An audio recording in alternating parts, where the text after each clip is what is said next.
My name is Audrey Nichols, and I was 34 the night my phone lit up at 11 minutes 10. The screen said, "Lily, emergency only." She was 8 years old.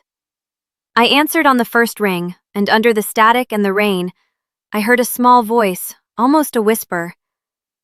"I'm alone, Auntie. I'm so hungry. Please come." My niece was supposed to be safe. She lived 2 hours away at my parents' house in Hartsboro, where they had spent a year telling me she was thriving. I was already reaching for my keys. What I found when I walked into that kitchen made my blood boil. But here's what none of them knew.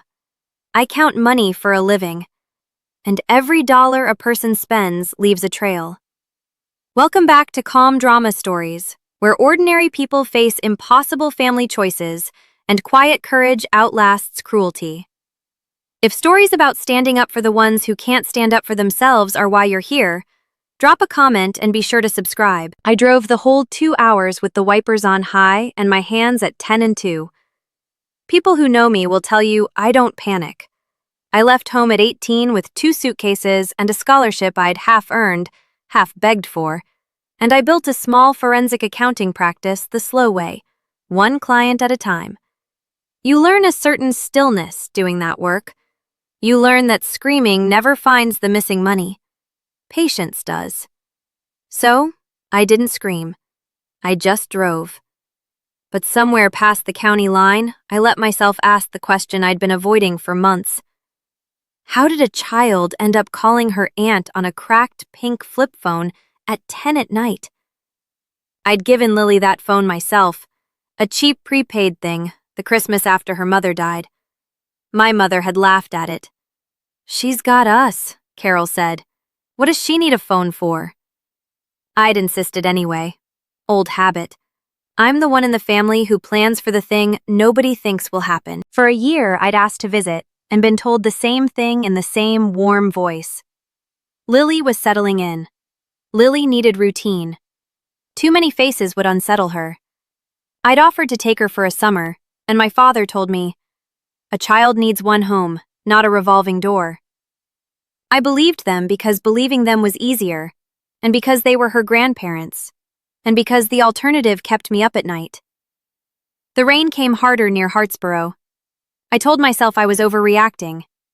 I have rarely been more wrong, and rarely more right in the same hour. The porch light was off. That was the first thing. My parents had lived in that house 30 years, and the porch light was never off because Carol said a dark porch looked poor. I knocked, then tried the door, and it opened. Inside the house was cold in the way a house gets when nobody's paying for heat they don't have to. Lily was sitting on the bottom stair in a thin t-shirt and socks, the flip phone clutched in both hands like it might fly away. She looked at me and didn't cry. That was the part that undid me. An 8-year-old who has learned not to cry has learned something no 8-year-old should know. "They went to the casino," she said. "Grandma said they'd be back late." I asked when she'd eaten. She thought about it, which was its own answer.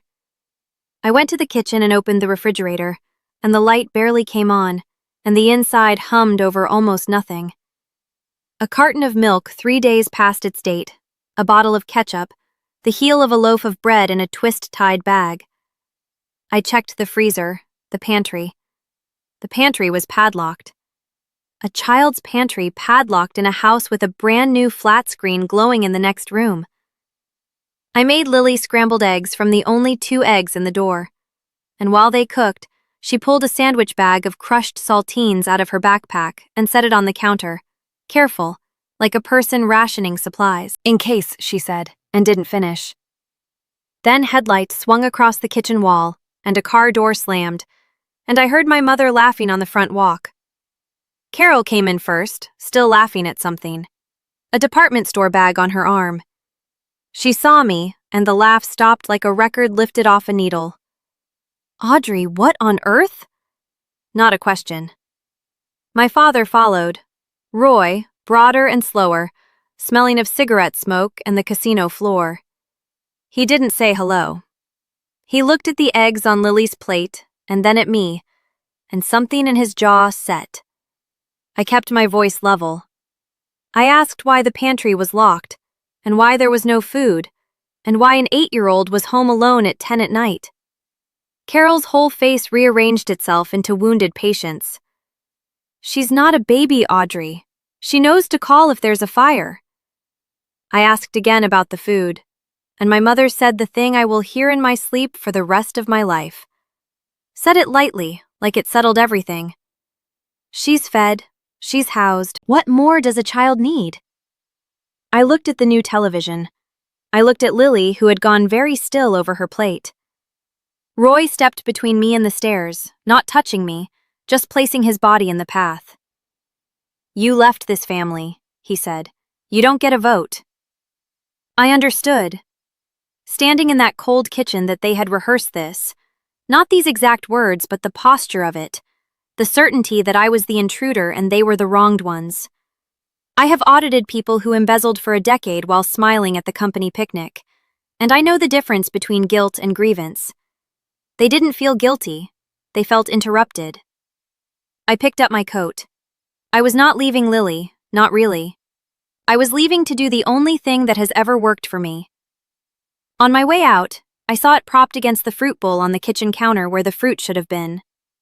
A glossy cruise brochure, the kind with a couple in white silhouetted against a sunset, edges crisp, nothing about it old. 7 nights, Caribbean balcony state room. Beside it, a department store receipt and the new television's manual still in its plastic. I didn't pick anything up. I just looked. The way you look at a balance sheet when one line doesn't fit the others. Here was a household that could not keep 2 eggs and a coat that fit an 8-year-old.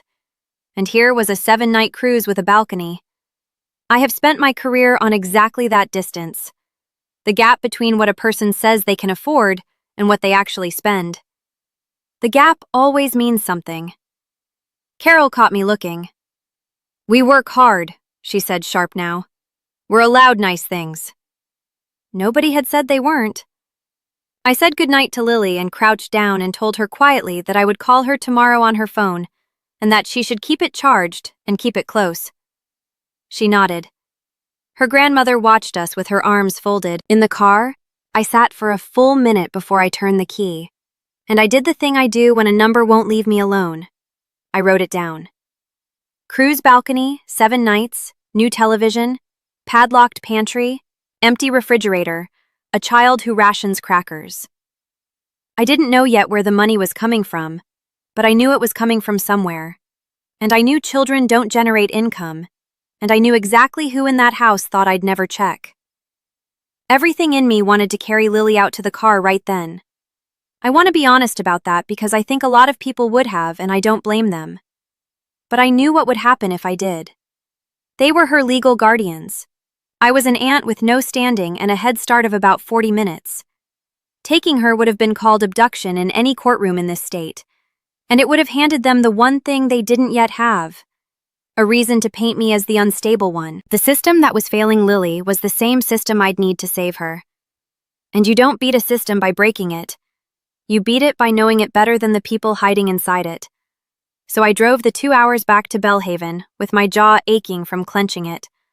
And somewhere around the halfway mark, the accountant in me took over from the sister and the aunt. I stopped feeling and started listening. What did I actually know? A child's mother had died. A child was being neglected.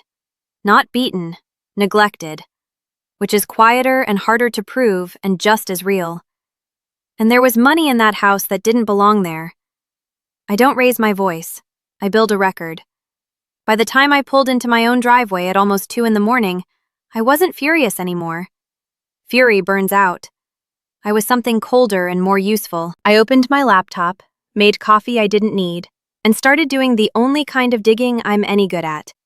The kind that doesn't leave fingerprints because it only ever touches the truth. Here's what I pieced together over the next 2 days between client files and too little sleep. When Lily's mother, Ruth, died in the accident 2 years ago, Lily became eligible for Social Security survivor benefits. A child who loses a working parent gets a monthly check until adulthood. It isn't charity. It's money Ruth paid into her whole life set aside for exactly this.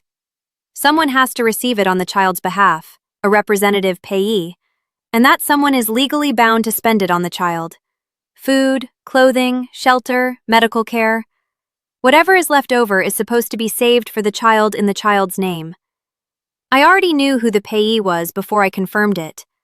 My mother had filed the paperwork within a month of the funeral. On top of the survivor benefits, there was a state kinship care stipend, a smaller monthly amount paid to relatives raising a child, so that child doesn't end up in foster care.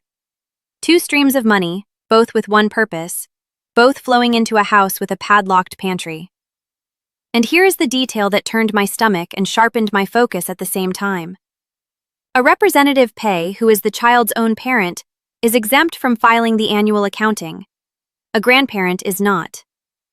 Carol was required every single year to report to the government exactly how she'd spent that money.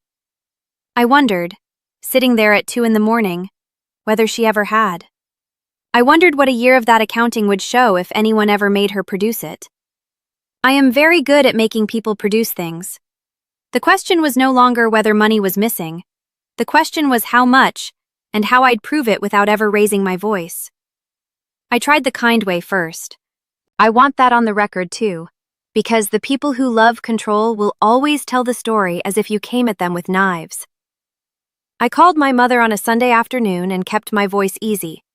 I said, "I'd love to take Lily for a while, give them a break, get her caught up on her checkups. I even offered to send money for groceries every month. No strings, just to help." Carol's voice cooled by 10 degrees in 3 seconds. "We don't need your money, Audrey." I said it wasn't about need, it was about Lily. "Lily's fine. You saw her for one bad night and decided you knew better than the people raising her." Then my Aunt Sharon got on the line because, of course, she was there. Carol's younger sister. The chorus to every performance my mother has ever given. "Honey, she's a dramatic little thing." "Sharon said she called you because it was storming and she wanted attention. You're reading into it?" I asked Sharon gently when she'd last seen the inside of that refrigerator. There was a pause. Then Carol again, flat and final. "If you keep this up, we'll move. New school, new town, and you won't know where." It wasn't an offhand threat. It was a strategy spoken out loud. And she heard herself say it and didn't take it back. I told her I'd think about everything she'd said, and I hung up and I sat very still. They thought the threat would scare me into silence. What it did was tell me they knew they were vulnerable. People who are certain they've done nothing wrong don't threaten to disappear. The next morning, I made a single, polite, formal request in writing, the way I'd request records from any subject of an audit.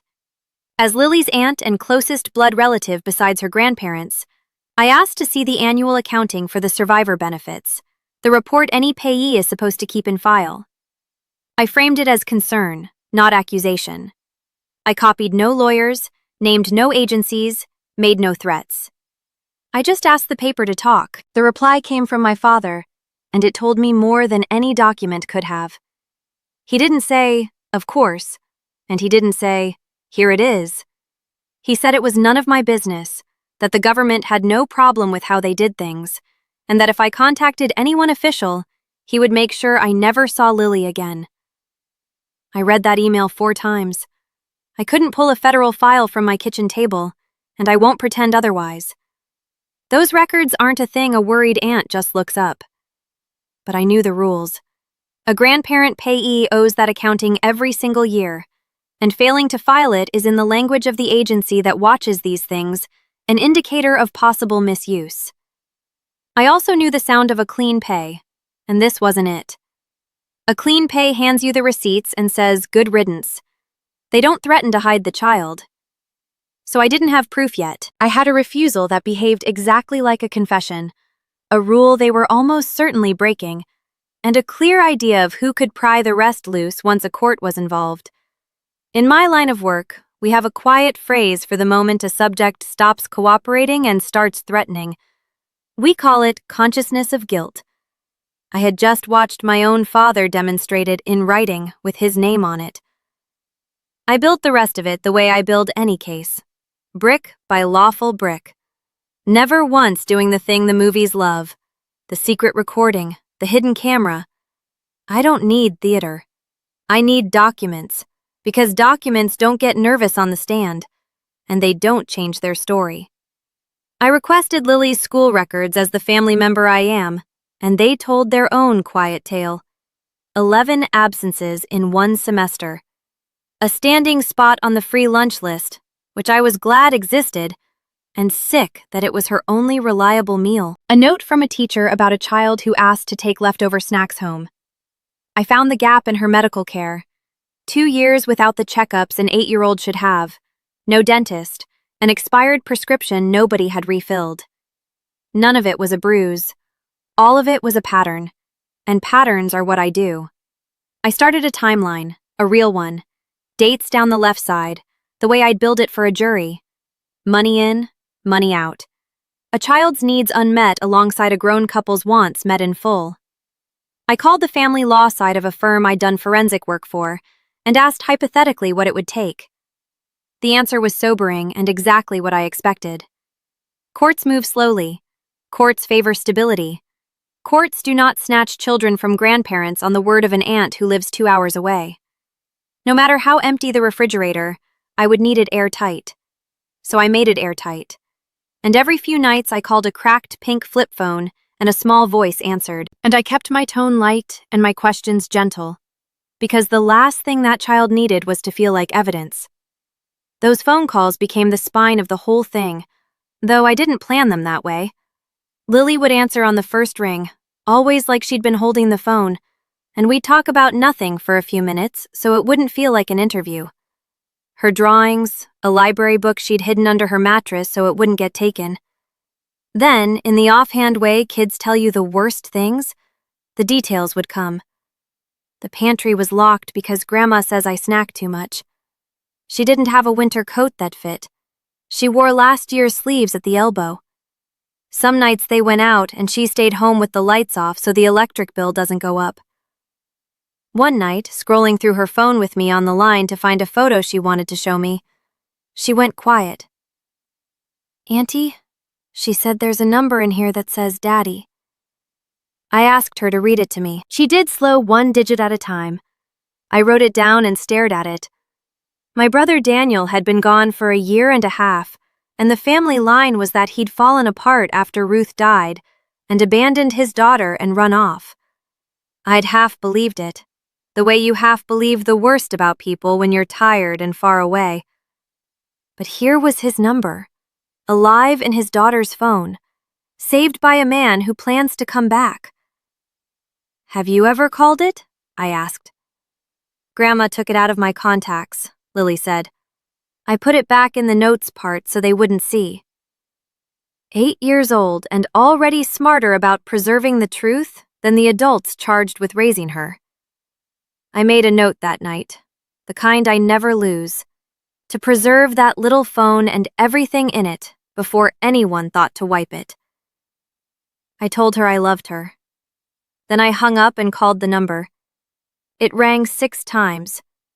A man answered who sounded older than my little brother and exactly like him. "Hello?" I said his name. There was a silence so long I thought the call had dropped. And then Daniel said in a voice that broke on the word, "Audrey, is Lily okay?" And the whole story I'd been told came apart in my hands. Daniel hadn't run off. After Ruth died, he'd gone under in a way that frightened him. And he'd checked himself into a treatment program 3 states away, and then taken a long-haul contract on a fishing crew out of Alaska to dry out and earn and put himself back together. He'd left Lily with our parents because they'd begged for her, sworn they'd care for her, told him it was the best thing for everyone while he got well. He'd been sending money home for her every month. He'd called and called. "They told me she was thriving," he said. "They told me you were helping out, that you'd taken over a lot of it, and that I shouldn't confuse her by calling too much." I felt the floor tilt, because they'd told me the mirror image. They'd told me Daniel abandoned her, and I should stay out of it for the child's sake. They had stood between a father and a sister and a little girl, and fed each of us a different lie, and pocketed the checks from both directions. "Why didn't you just come home?" I asked, not as an accusation, as a brother question. I tried calling the house in October, he said. The number wouldn't connect. I figured they'd changed it. They hadn't changed it. They'd blocked him. I told Daniel to sit down, and I told him everything I'd found, and I heard a grown man start to cry 2,000 meters away. The next Saturday, I drove back to Hartsboro because I needed to see the performance with my own eyes before I tried to dismantle it. There was a church potluck, the kind of small-town gathering where reputations are built and maintained over casserole dishes. I parked across the lot and watched my mother hold court. Carol had Lily in a clean dress I'd never seen, hair brushed, and she paraded her like a trophy, accepting the soft murmurs of the other women. Such a blessing. You two are saints taking her in. Not everyone would. Carol pressed a hand to her chest and said she only did what any grandmother would, and Roy stood by looking gruffly noble, and Sharon refilled the lemonade and nodded along. I'd brought a small bag of groceries and a coat in Lily's size, and when I walked up, the temperature of the whole circle dropped. "Audrey," my mother said, bright as glass, "we weren't expecting you." A cousin I hadn't seen in years touched my arm and said low like she was doing me a kindness after everything they've sacrificed. "You really want to take the child too?" There it was, the story they'd seeded in the soil all around them. The devoted grandparents and the jealous, childless aunt who wanted to wreck a happy home. I didn't argue. You can't out-talk a story that's been watered for a year. I just knelt down, helped Lily into the coat, and watched her face when the sleeves came down past her wrists. She looked at me like I'd performed a miracle, a coat that fit. That's what passed for a miracle in her life. I stood up, said a polite goodbye to the circle, and decided I was done being polite. Over the following week, I built the thing that changed everything.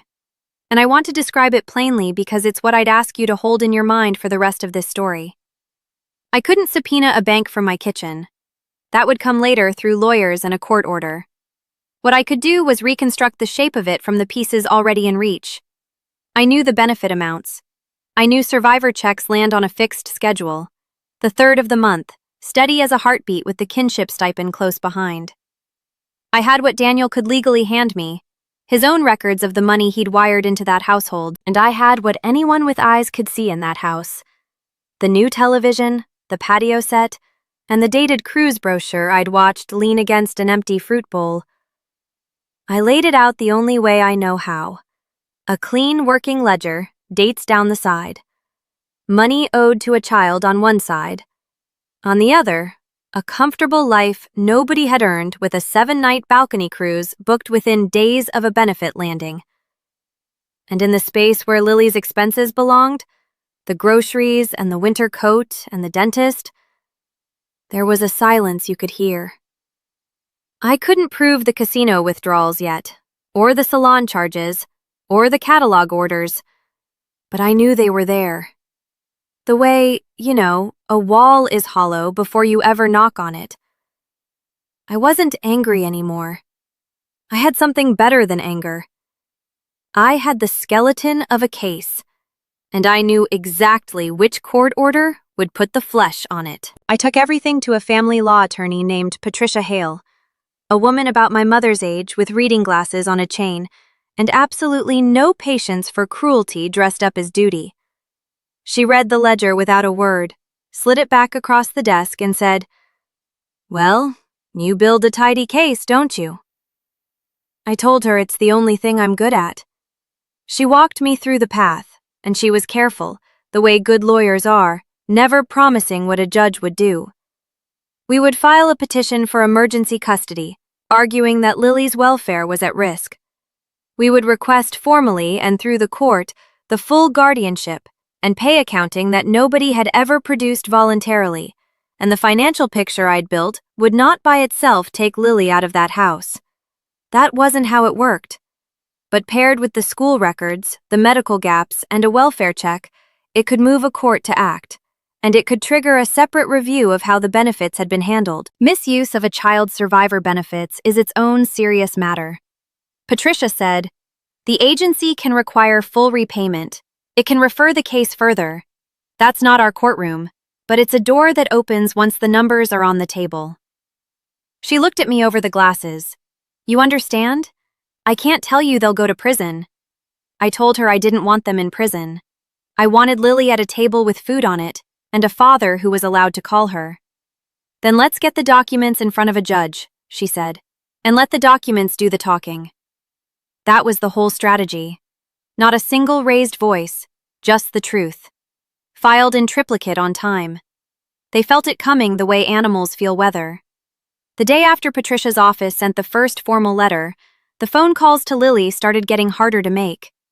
She'd answer, then go quiet, then whisper that Grandma was in the doorway. One evening, she got maybe 10 seconds out before the line cut.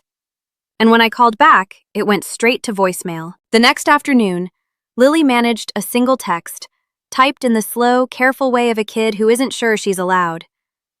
They took my charger. I sat with my phone in my hand and made myself breathe. My mother had started working on Lily directly. I learned later the way she works on everyone.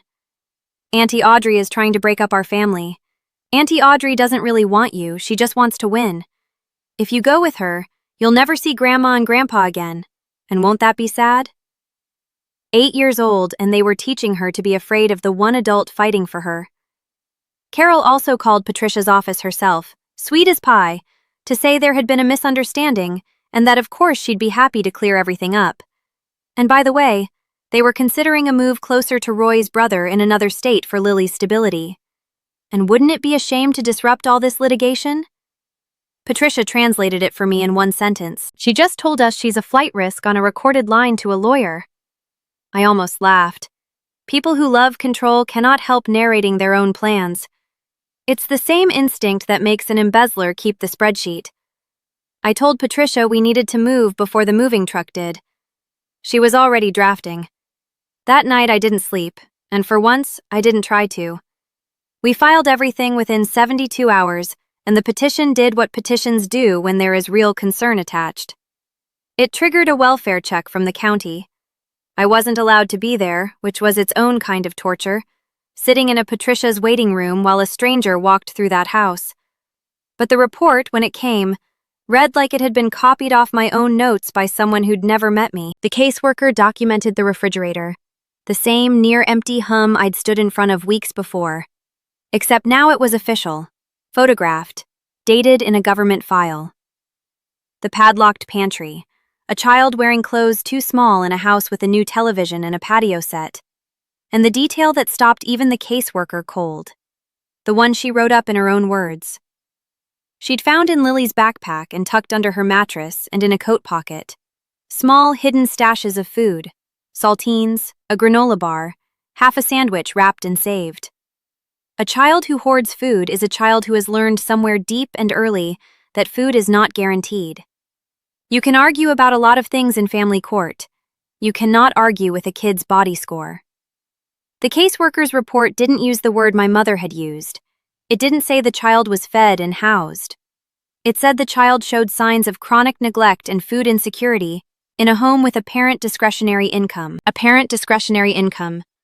The whole case. 4 cold words. I read the report twice, and then I called Daniel, who was already on a flight east, and I told him it was real now. It was in the record, and that he should come straight to Hartsboro because his daughter was about to need her father in a courtroom. My mother does not lose quietly. The counterattack came fast, and it was uglier than I'd braced for. She hired her own lawyer and rewrote the whole story in his language. I was the bitter, childless aunt who'd swooped in after years of absence to steal a grandchild out of spite. I'd never offered to help, they said, never sent a dime, never visited until suddenly I wanted custody. Every one of those claims was the exact opposite of the truth, and that's what made them effective. A clean inversion is harder to fight than a simple lie. They told the relatives, the church, anyone who'd listened that the government was being weaponized against 2 seniors who'd done nothing but love a child no one else wanted. And it worked on some of them. Cousins stopped returning my calls. An old family friend sent me a message I won't repeat. The pressure was constant, and it was designed to make me doubt myself. And there were nights it nearly did. But there was one crack in their wall, and her name was Sharon. My aunt called me late when she thought Carol was asleep. She didn't apologize, not really. She talked in circles about how Carol had always been the strong one, how she herself had just gone along, how she'd told herself the babysitting money she took was harmless. Then her voice dropped. "That child does hide food," she said. "I've seen it. I told myself it was a phase." A long pause. "I don't sleep good lately, Audrey." I didn't comfort her. I'm not proud of how little I felt for her in that moment. But I noted the way I note everything, that the chorus was starting to lose the tune, and that a frightened witness who can't sleep sometimes becomes an honest one. The next morning, I told Patricia every word of that call. Then we hit the wall I'd been warned about, and it knocked the wind out of me. Anyway, at the first hearing, a brief one just to set the schedule, the judge declined to remove Lily from the home before the full hearing. Courts favor the status quo, especially with grandparents, especially when the relatives raising a child have a year of stability to point at, and a lawyer to point at it for them. Lily would stay where she was until the matter was fully heard, weeks away. Patricia had told me this might happen. Knowing it might happen did nothing to soften it. I drove the 2 hours back to Belhaven that night, and I'll admit I sat in my car in the dark driveway and put my forehead on the wheel. Weeks of that refrigerator and that padlock, and my mother whispering in my niece's ear. But I have learned in 20 years of chasing money people swear isn't missing, that slower is not the same as losing. The numbers don't expire. A documented truth only gets stronger, while a lie has to keep being maintained. So, I made myself useful instead of frantic. I got a court order to set up brief, supervised phone calls with Lily so they couldn't cut the line again. I checked in with the caseworker so the file stayed warm, and I told Lily on one of those monitored calls, in the cast voice I owned, that this was taking longer than I wanted, but that I was not going anywhere, that I'd be in that courtroom, and that the truth was on its way, even when it felt slow. "Promise?" she said. "I don't make promises I can't keep." I made that one. Then I went home and built the exhibit that would keep it. Daniel landed and drove straight to me, and when he walked through my door, I almost didn't recognize him. Then absolutely did. Thinner, steadier. A year and a half of hard work and harder honesty in his face. He brought a folder of his own because grief had made him careful too. He had 18 months of completion certificates from his program, pay-ubs from the boat, and the thing that made my breath catch, records of money transfers home monthly to an account my parents controlled. Money he'd believed was feeding and clothing his daughter, stacked right on top of the survivor benefits they were already misusing. I want to be careful here because his money isn't the heart of the case. The benefits are the documented public, legally owed to Lily benefits. But Daniel's transfers corroborated everything. They showed a father trying from 2,000 meters away, while the people in the house took from every hand that reached toward that child and gave her almost none of it. He sat at my kitchen table and read my ledger, and then the caseworker's report, and his hands shook. "I left her with them," he said. "I thought I was doing the right thing. I thought getting well was the right thing." I told him the truth, because he needed it more than comfort. Getting well was the right thing. Trusting them was the mistake.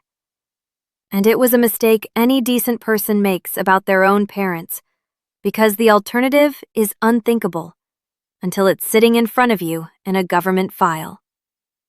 "Will the judge let me have her?" he asked. I told him I didn't know. I told him what I did know, that he was going to stand up in that courtroom and tell the truth, and that the two of us together were a wall they could not talk their way through. The week before the full hearing, the bank records I'd only been able to guess at finally arrived, pried loose through the court once Patricia's petition was filed, and they confirmed my reconstruction down to the dollar. So I did what I do best, and I did it for the most important file of my life. I built the exhibit, not theater, architecture. A single timeline that a person with no accounting background could follow in 90 seconds. Money in, dated. Money out, dated. The cruise 4 days after a deposit. The casino withdrawals clustered at the first of each month, exactly where I'd told Patricia they'd be. The bare line where a child's needs should have been.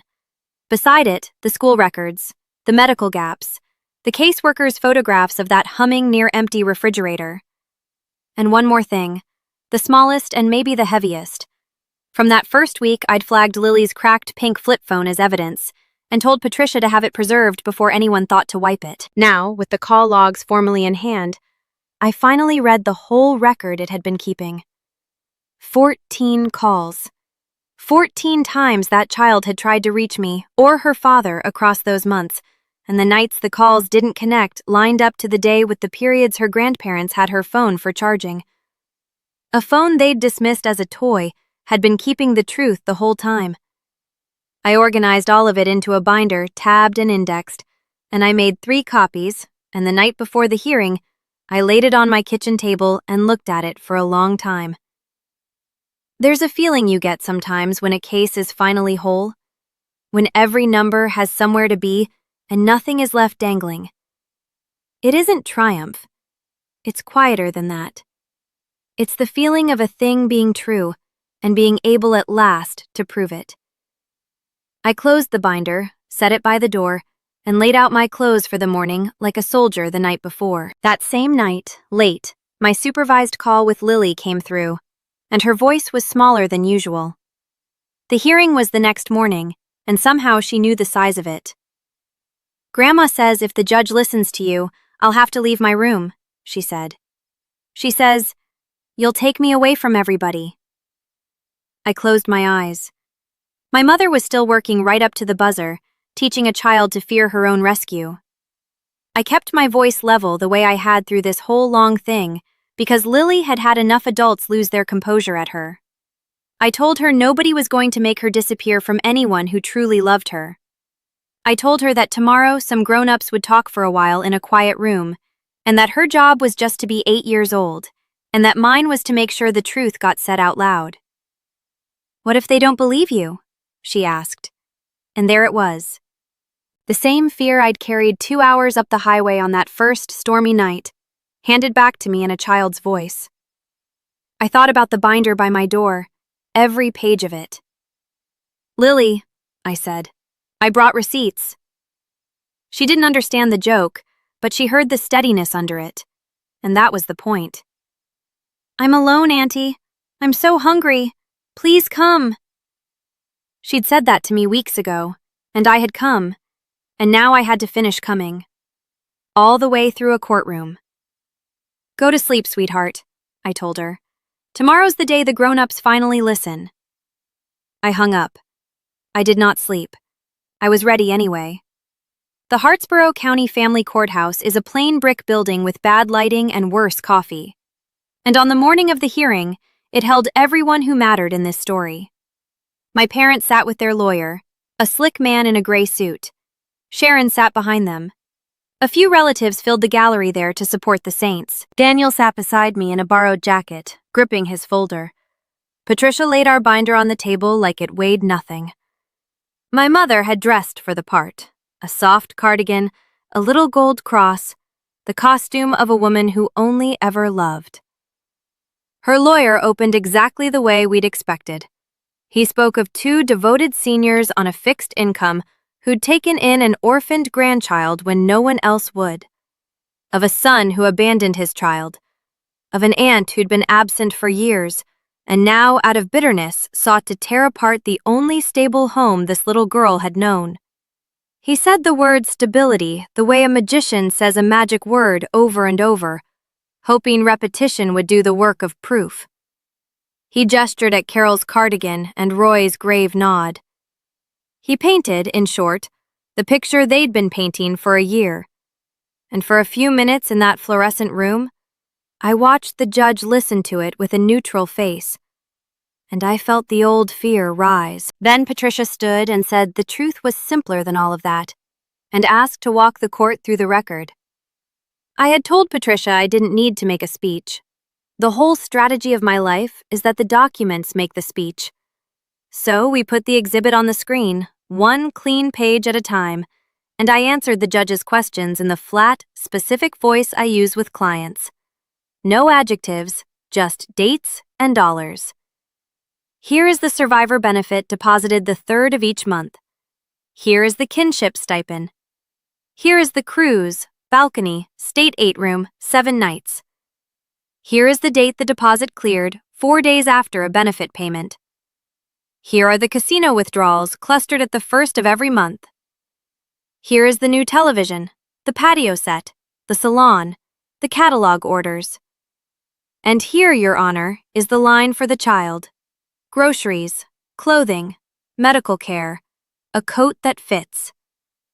I let the silence sit on how short that line was. Then the school records, the 11 absences, the free lunch, the teacher's note, then the medical gaps, then the caseworker's photographs, the humming refrigerator with its carton of expired milk, and the inventory of food a frightened child had hidden around her own home. I held up the glossy cruise brochure, the one from the empty fruit bowl, and set it next to the bank statement, so the sailing date and the deposit date sat side by side. I never raised my voice. I didn't have to. There is a particular quiet that comes over a room when a story everyone half believed meets a fact that can't be argued with.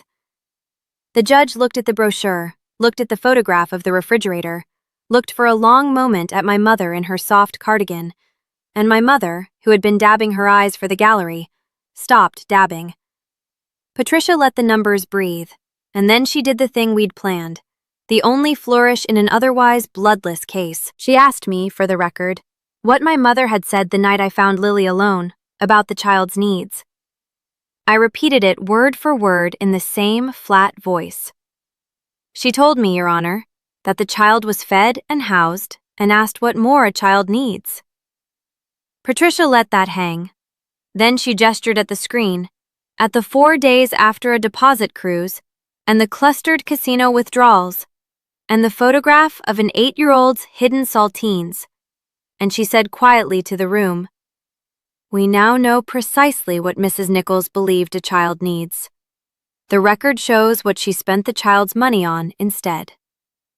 The line landed the way a true thing lands. I watched it travel across the gallery. The cousin who touched my arm at the potluck and warned me not to wreck a happy home looked at the screen, then down at her own hands. The old family friend shifted in his seat. The story they'd all been fed for a year, the saints and the jealous aunt, dissolved in the time it takes to read a date off a bank statement. She's fed, she's housed. What more does a child need? My mother had built a whole defense on that sentence, and it had just become the most damning thing in the room. Across the aisle, I saw the exact moment Carol understood that her own words had turned on her. That was when she broke. And I want to describe it honestly because for a year, these people had owned the story of who was calm and who was unhinged, and the courtroom watched that story flip in real time. Carol started with tears, the practiced kind, pressing the little gold cross, telling the judge she'd given up her whole retirement for that child. When the judge's face didn't soften, the tears curdled into blame. "Daniel dumped her on us," she said, voice climbing. "He ran off and left us with a kid we never asked for, and now everyone wants to act like we're the criminals." Then the self-pity. "Do you know what we sacrificed? Do you have any idea?" And finally, when none of it caught, the anger which had been there under everything the whole time, she turned on me from across the room. "You ungrateful little thing. You were always like this, always thinking you were better than us." Her lawyer put a hand on her arm. She shook it off. And my father, who had said almost nothing, leaned forward and delivered the line he'd been delivering my whole life, the one he'd used in that cold kitchen weeks ago, certain it still had power. "You left this family," Roy said. "You don't get a vote." The judge, who had been patient, set down her pen. "Mr. Nichols," she said with the flat authority of someone who has heard every version of this in this courtroom, "the vote is mine, and I've seen the record." I didn't say a word. I didn't need to. For the first time in 34 years, my father's certainty had run into something harder than itself, and the whole room heard it crack. Then it was Daniel's turn, and my brother stood up in his borrowed jacket and did the bravest thing I've ever watched him do. He didn't perform. He just told the truth in order. He told the court about Ruth and the months he couldn't get out of bed, and the program he checked himself into so he wouldn't become a danger to the one person he had left. He told them about the boat, the 18 months, the money he'd wired home every single month believing it was feeding his daughter. He told them how the house phone stopped connecting his calls, how he'd been told Lily was thriving, and that calling too often would only confuse her. "I trusted my parents with my little girl," he said. And his voice didn't break this time. It just got very quiet. They used that. They used me. They used the checks with her name on them. His lawyer entered his transfer records, the completion certificates, the pay stubs, all of it lining up beside my ledger like a second witness saying the same thing. And then Patricia called the witness the other side never saw coming. After that sleepless late-night call, Sharon had reached out to my lawyer's office on her own, and her name had quietly gone onto our witness list. The judge had her sworn in. Carol hissed her sister's name. Sharon ignored her, hands shaking. She told the court she had to say something because she couldn't sleep anymore. She told them about the babysitting money she'd taken, the conversations she'd overheard, the food she'd watched that child hide. I told myself it wasn't my business. She said it was my business. She's 8. It didn't make Sharon a hero. She'd looked away for 2 years for a cut of the money, and a few honest minutes in a courtroom doesn't erase that. But it broke the last load-bearing wall in my mother's house of stories, and it broke it with the truth. The judge took a recess, and the longest 20 minutes of my life passed in a beige hallway with Daniel pacing and me sitting very still. When she came back, she spoke plainly. And I'll give it to you the way she gave it to us. The evidence of neglect and of the misuse of Lily's benefits was, in her words, substantial and well documented. She was removing Lily from her grandparents' guardianship that day. She was awarding custody to Daniel, her father, with a structured transition plan, supervised at first, stepping up as he proved the stability he was already, frankly, proving. And she named me as the standing support and temporary co-guardian to anchor the handoff, so Lily would never again be one closed door away from family. As for the money, the judge was careful the way the law is careful. The question of the misused benefits, she said, would be referred to the appropriate agency for review, which could require my parents to repay what they'd taken and could open further proceedings. She did not promise prison. I had never wanted prison. I watched my mother's face as she realized she would have to give back in dollars what she'd told herself she deserved, and that the comfortable story of the sacrificing grandmother was now a government file with her name on it. It wasn't ruin. They'd keep their house. They'd keep each other. They would not, the judge made clear, keep that child or that child's money.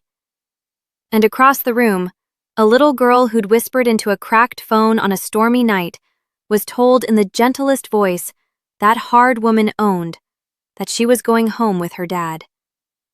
The first night, Daniel and Lily and I ate dinner at my kitchen table in Bellhaven.